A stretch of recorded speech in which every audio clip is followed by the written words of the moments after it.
Alright, you guys, so like I said, I'm getting used to this new phone thing. I've already taken one take on this and did not get it on film, but I guess that's the humor of it. I want to share a little bit about me and my son. So, this is a picture of me and my son Nicholas.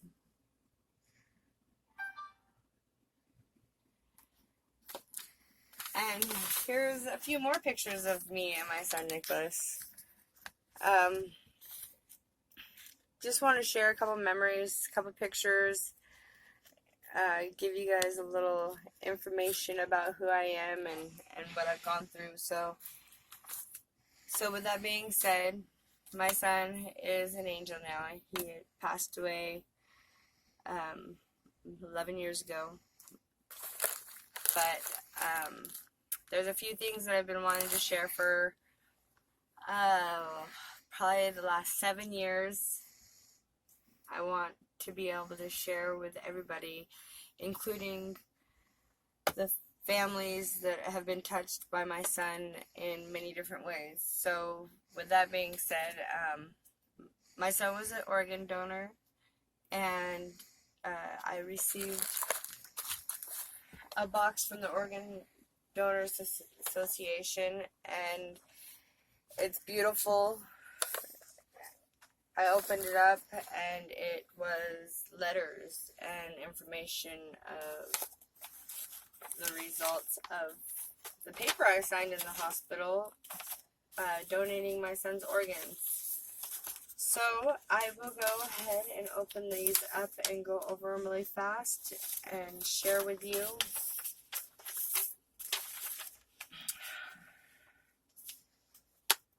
This first letter, I'm not going to read it all the way. It says that I'll find a sealed envelope, which is right here, that I received that. This was with that, saying letters from the family that received my son's heart.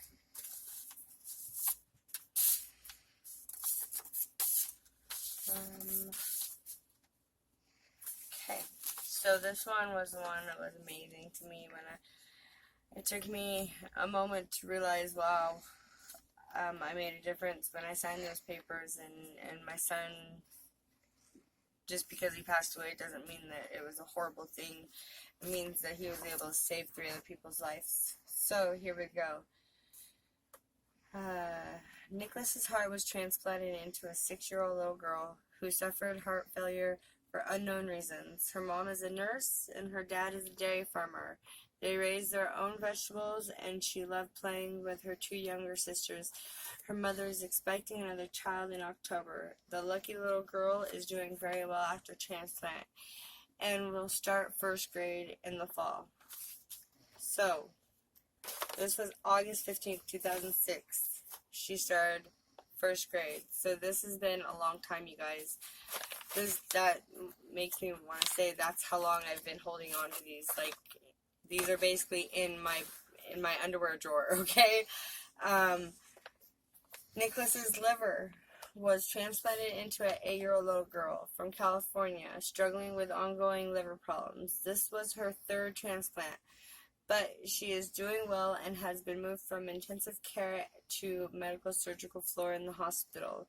A rambunctious, energetic child with a large extended family. She likes to play with trucks, cars, dolls, and as well video games. Okay, wow, that's amazing too. Nicholas's kidneys was transplanted into a 66-year-old woman whose kidneys failed due to diabetes and long-standing kidney disease. Married with 2 grown daughters and 1 adult son, she is a homemaker who enjoys caring for her home, her husband, and her children. Prior to transplant, she was on a machine that cleans the blood for over 2 years, free from constraints of dialysis. She can look forward to returning to her home and her activities with renewed energy and spirit. And then my son's handprint.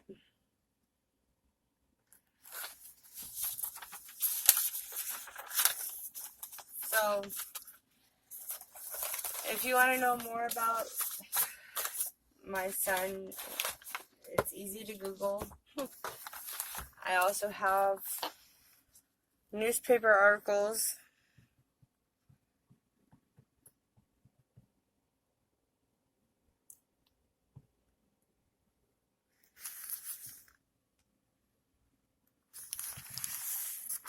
And here's another one.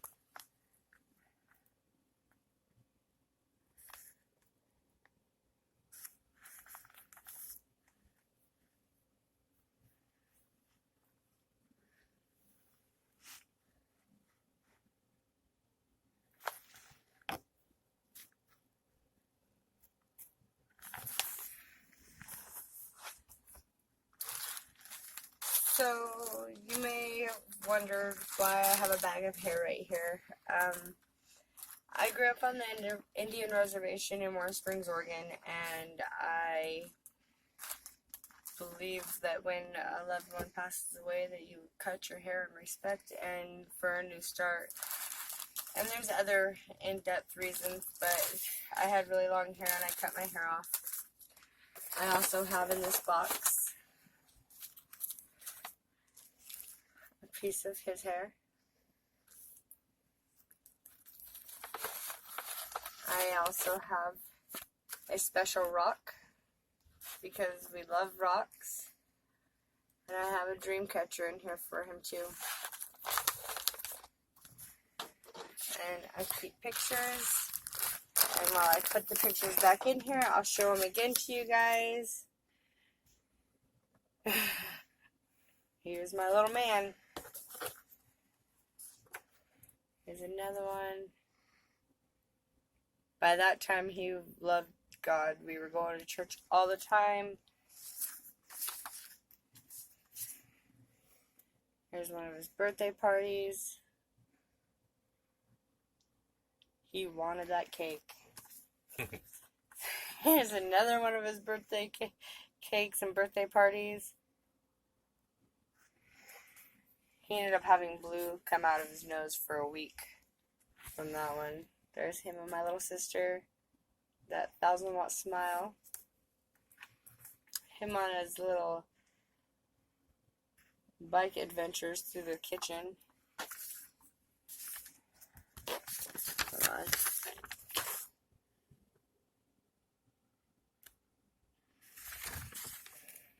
Oh, there's another birthday cake one. Alright, the final two.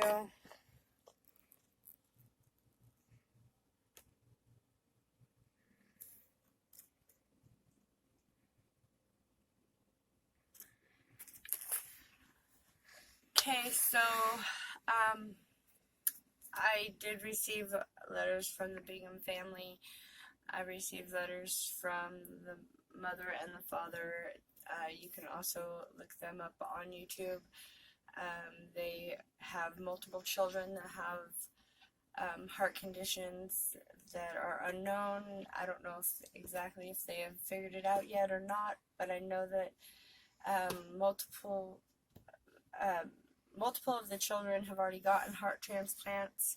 Some of them are on mechanical hearts. Some of them are on waiting lists to get new hearts.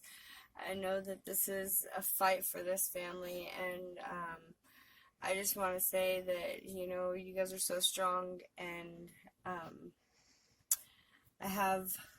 actually have to show this. I got to pull this out, and because it's amazing. So, if you're wondering, I do have letters. This is a letter from I don't want to show it on camera. the donor family, and this is actually from, it says, the daddy of our daughter. So this is that one. This is a letter to me and my family, and it is from Sincerely Stacy, the recipient's mother.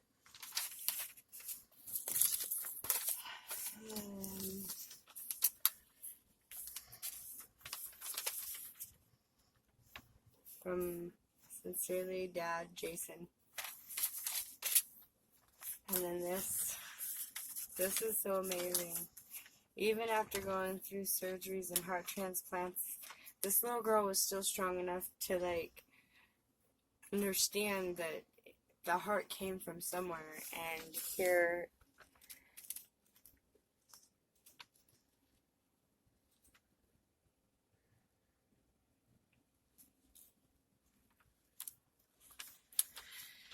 so being in family, these mean a lot to me. I still hold on to them. I keep them, I look at them, I pull them out. You guys are strong. Stay strong. I understand that, Sierra, you no longer have Nicholas's heart, but the gift for 9 years of having a new heart, it gave you 9 years. It's amazing how long a little 4.5-year-old boy's heart lasted in a little girl's. So, with that being said, you guys, you are always in my prayers. I pray for you guys. I think of you guys. I watch your guys' episodes on Lifetime and A&E, and I'm always watching it when you guys have a new show come up. Keep strong. You guys are an amazing family. Is there anything you wanted to know about that TV show and the people they met? So, you guys did meet some of Nicholas's family. That was Nicholas's father's side of the family. Unfortunately, if you look in all these pictures, you don't see a father in there. You just see me and my son. You see me and my little sister. You see me and my brother. I have pictures of me and my mom, my son. His father was absent. He really wasn't around. Maybe every once in a while on a Christmas he would pop in with gifts. But other than that, they really didn't know my son. So after all that, They tried to get to know him when they wanted to, when it was convenient for them. So whatever the memories they had, it was probably very limited because my son. your son what? My son had a very extended family, but only very few people got to be around him all the time. So I was not informed of the trip that the Herreras took to go and see you guys. I was told about 3 weeks later that they had went and seen the family because they heard that Sierra's heart was under attack and they wanted to go and meet Sierra before she got her new heart. I was not told about that. I was really sad about that. If I would have had an opportunity to go and meet you guys in person, I would have been there 100%. But unfortunately, in that situation, I did not know. I was not invited. I was not even asked to go. Everybody knew where I was, but that's how life goes. But it's okay. I'm alright with that. I'm sorry that happened to you guys, and I wish I would have been able to be there with you guys and to actually meet you guys at that point in time. So that is what I have to say about that. And a lot of people don't realize that they may have seen you on TV show, Yes. and even the Bingham may have seen you on a TV show, but that was after Nicholas was passed away, correct? Yes. So you're just now getting to the point shortly after my son had passed away, I did not know how to live. I lost myself. I didn't know what to do, who to trust, and how could I? I was 21 years old. A man that I had met and became friends with and married ended up brutally torturing my son and causing him to die of brain death. With that being said, I dove straight into drugs. I didn't know what else to do. The drugs became my best friend. I was actually probably unconsciously trying to kill myself in a way. I stayed up for multiple days at a time. I was not okay. My family was worried about me years into this because I ran away from my family. I ran away from everybody. I didn't trust anybody. I didn't know what to do. I finally started coming to my senses when my family pulled an intervention on me. Actually, the real intervention. Oh my goodness, the real intervention. A&E intervention. Everybody can go look at it. It's actually on. But what year was that you did that? That was 7 years ago. My son's been gone. And now, how are you today? I'm clean. I'm sober. I live life. I actually have a job. I can do things. She can do this. I can do this. I can talk to you guys. I can share it with you guys. It wasn't very easy. It was hard. It was a long trip. It was a long road to be able to get to the point that I am right now. But you guys deserve to know just as well. I have questions too, but some of my questions will probably never be answered that I need to have answered, but here are some of the answers to your guys' questions. So, yeah. And you have a relationship with your father now. Yeah. Me and my dad talk. I'm clean. My grandma don't have to worry about me no more. My sister, she FaceTimes me. I have 2 beautiful nieces now that I get to interact with and enjoy and send them gifts and be able to go and spend holidays with them. Yeah, I have my life back. Before I didn't. It was really bad. I was in a dark, scary place, and I finally came out of it, and I went on the intervention show. I've had a couple relapses since from, that was 7 years ago, so I've had a stable 5 years clean now. But I had a couple bumps once I got home, but then I had to change my relocation, had to meet new people. Well, I met this guy, but, yeah, my life has changed now. It's normal.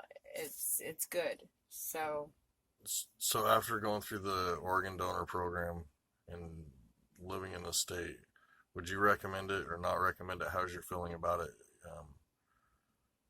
Did the organ donation help you able to cope with something like this even today? Yeah, it was. It was really okay. So in my head is okay. Instead of losing my whole son, there's parts of my son that still continues on, and other people saved their lives. These people that were in a critical condition, they could have died. Their families could have experienced what I experienced. They could have, their parents would have lost a child like I lost a child, and that's really hard. It's one of the hardest things I've ever had to go through. Quitting drugs, that was easy. Losing my son, that was the most crippling thing that could have ever happened to me. But I've come through amazing recovery. I've come through amazing people. I've come to live life again, to know what life is, to be able to go and work a full-time job. 5 years ago, if you asked me if I could work, I would come up with every excuse out of the book. Oh, I'm too busy. I can't keep a stable job, or I can't work at 8 to 5. What are you talking about? I can't keep a schedule. I have obligations to do. I'm too busy for that. I have 300 text messages that I have to respond to. It was just one excuse after the next. But it was because I wasn't ready. But, after being clean for 3 years, I was actually able to step out and get a part-time job. Then I stepped out and got a full-time job. And then now I work full-time all the time. So it's been amazing. And that's your hair length, right? From when you cut it? Huh? No, you've cut it before, right? I had to cut the dead ends. Like, you always trim your hair. So every time I trim my hair, I've trimmed it probably about 5 times in the last 11 years. And each time I trim about that much off, make sure all the dead ends are gone. And so, yeah. Show us your sweatshirt and what the back of it stands for. It says Mommy. Okay. And then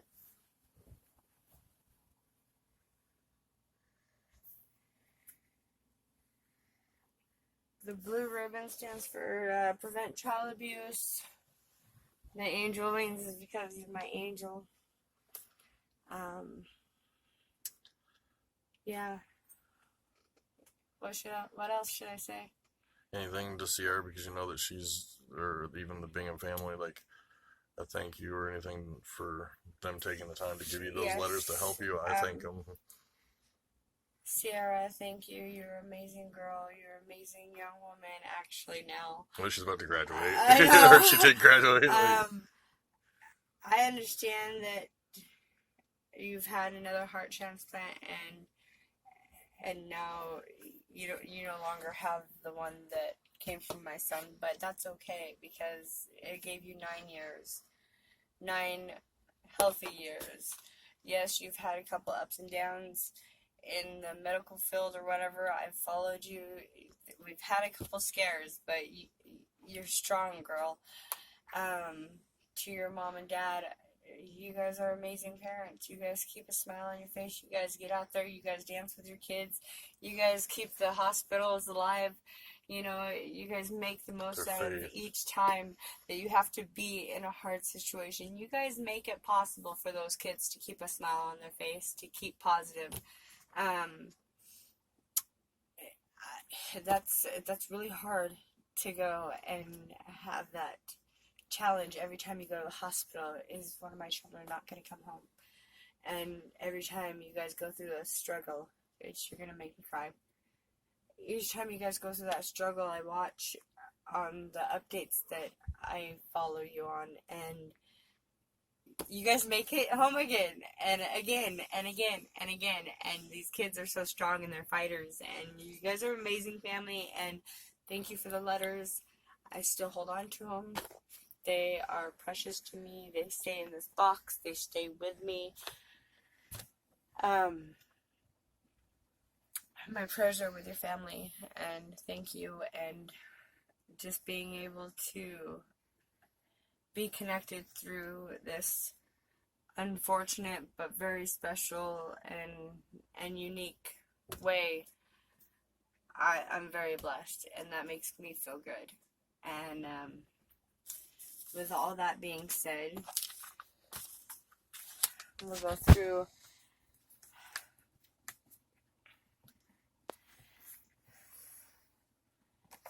a couple of pictures. I want to point out the Spider-Man. See the Spider-Man there, guys? That was actually... There's like a lot of Spider-Mans. So yeah. I just want to point that out. Well, no, that was his toy. That was actually, like, he went to bed with that thing. That was an actual Spider-Man cake, too.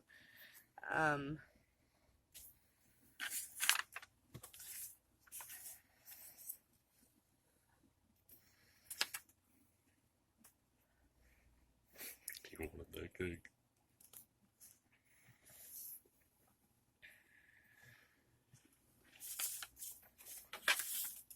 And these are my favorite ones.